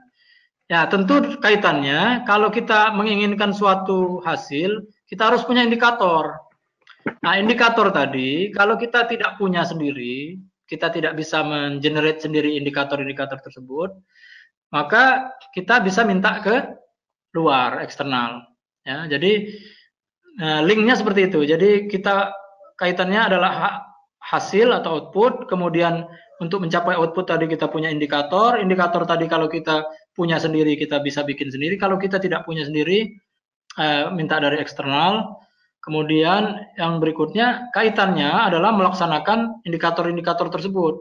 Ya enggak, waktu kita pelaksanaan kontrak, melaksanakan dan mengawasi indikator-indikator tersebut atau orang biasa disebut bilang dashboard ya, dashboard dari pelaksanaan kontrak itu.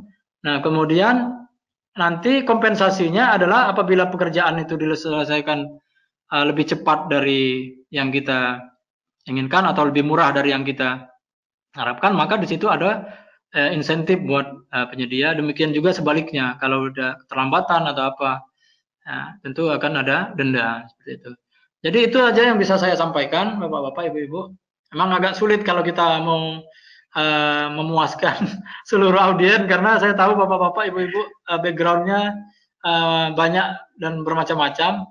Tentu yang saya harapkan tadi kan sebenarnya kalau ada input masukan dari jenis-jenis kontrak yang Bapak Ibu tanyakan, nah mungkin di situ bisa kita lebih banyak lagi diskusinya. Tapi dengan bantuan Pak Zeta dan teman-teman sekalian seperti Bu Reni dan Bapak-bapak lain yang lain juga tadi sudah banyaklah kita berdiskusi. Ya. Demikian Pak dari saya, Pak Zeta. Baik, terima kasih banyak Pak Samidi Syahbudin. Terima kasih juga Bapak Ibu atas atensinya hari ini, atas keikutsertaannya dalam webinar kali ini. Mudah-mudahan apa yang kita lakukan hari ini dapat bermanfaat bagi pengembangan PBJ di Indonesia. Sekali lagi kami juga mohon maaf atas segala kekurangan. Tetap bersama LPKN karena di LPKN we make people smart. Saya Zeta Nusantara Putra. Assalamualaikum warahmatullahi wabarakatuh.